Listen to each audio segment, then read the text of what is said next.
Welcome back to No Man's Sky, the Chronicles. I sometimes hate my inability to throw away seemingly useless items. My garage is filled with these things. There's a 4x8 piece of cardboard that covered a patio table when it was in the box. There are various curtain rods that really serve no purpose. They're kind of bent up and somewhat rusted. From the standpoint of an outside observer, these items are clutter, junk, refuse, or signs that I may in fact be a hoarder. All these are true, but though this be madness, yet there be method in it. Full disclosure, I am a product of my upbringing. My father was famous for repurposing useless items into wonderful things. He built an entire charcoal grill out of an old lawnmower, a 55-gallon drum, swing set, and countertops. To that point, he also built a forge out of an old charcoal grill and a shop vac.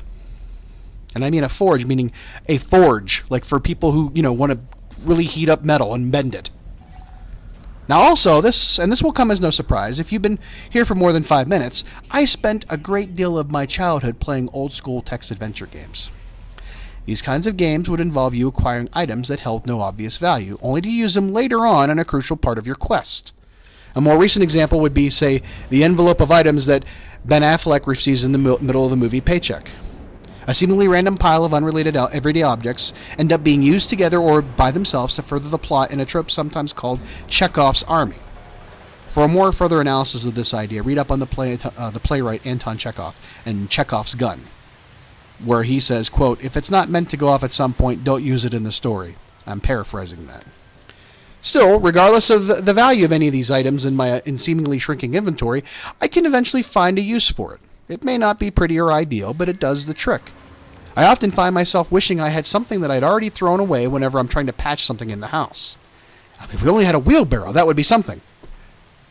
Though in my older age, I realize the sickness of repurposeful hoarding that has run-ins in my family, and I tried to begin scaling back on the level of clutter.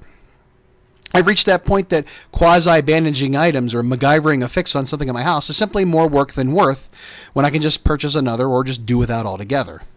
For years, my mother washed and reused plastic flatware at gatherings instead of just throwing them away.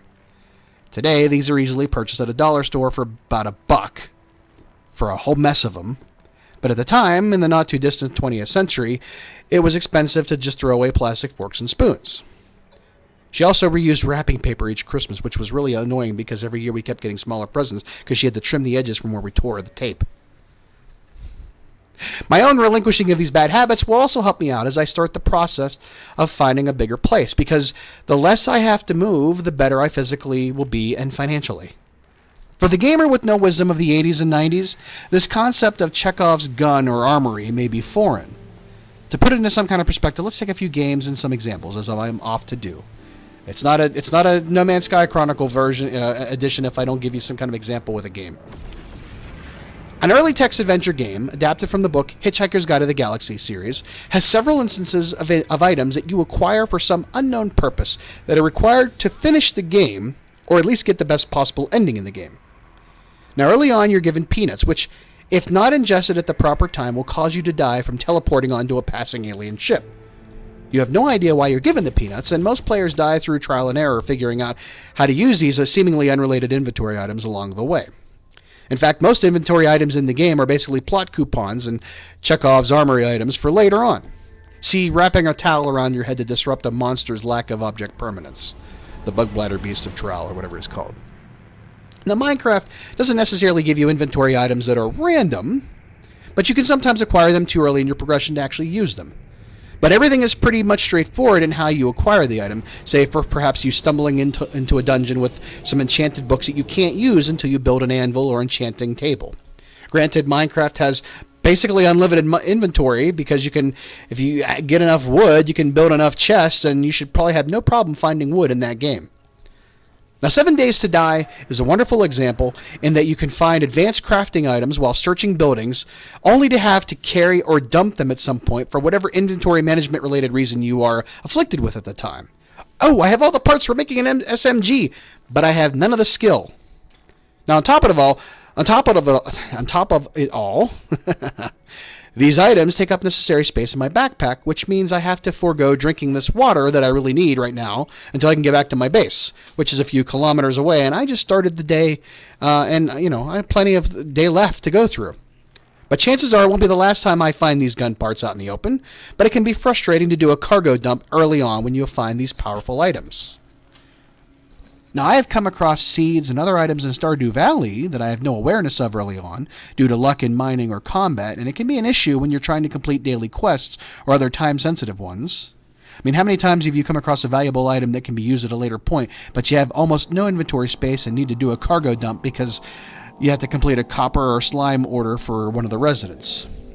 In Skyrim, well, that kind of protects the player from reaching an impasse in that you cannot store or sell quest items that you acquire, regardless of whether or not you are somehow made aware of what they are. Case in point, I have this strange amulet in my character's possession, which I acquired during some kind of a side quest in Windhelm involving, I think, the serial killer?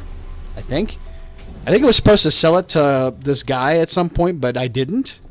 Well, I completed the quest and sacked Windhelm as part of the Civil War quest, which means the item is probably forever locked in my inventory. I had no idea what it was or what to do with it, with not understanding what I was doing or rushing through the steps and missing information related to its use. But that is part and parcel to a lot of items that are quest related and serve no purpose until you unlock the quest that uses that item. Fortunately, in the case of Minecraft, a lot of quest items that you have to get and use and can't get rid of don't affect your carry weight, which is nice. And for a game like No Man's Sky, when you are early into the game, your inventory is ridiculously small. Finding seemingly valuable items can stress you out when you can have only minimal space in your inventory to keep such valuable items. While there might be somewhat valuable ones to sell to other traders or on what Bailey and I used to call selling on galactic eBay, say a Viking dagger or other items of the like, can go a long way towards helping you establish better relationships with different races if given as a gift in space stations. And not to mention they are frequently found all over the place in containers, but you may not be aware of it at the time. When you have the ability to get a free freighter, you can send them out on expeditions, which can bring back valuable minerals like indium, but you have no awareness of how to use such items and could possibly sell them on early on for increased amount of funds or to do other stuff. It's the equivalent of using the signed baseball in the sandlot because you have a need and no awareness of how valuable something is. Yes, you're killing me, Smalls. It's become a hard pill to swallow that given enough time, nearly anything you find in a game can be found again or bought at some point. However, No Man's Sky is a game that relies on exploration, a journey across the stars. The lengths at which you have to go to get these items when they become needed can be somewhat annoying. I have cluttered the galaxy with bases so that I can teleport back and forth for valuable items that only exist on worlds with different environments than my base, say uranium or chlorine or gamma weed. Sometimes the essential items you need to complete bases or becoming rich off of farming are located across the galaxy, and you have to wait the initial time to teleport, making it that much more tedious to complete these tasks. Still, I have things taking up space in my inventory that I have no idea what they are for, and I hesitate to just look them up because it can spoil part of the experience. I think basically they're just random seeds that you get and you have to sell them. I'm not sure. But that's not necessarily a real-world problem. Just a digital one. And I don't have to leave my couch to get what I need.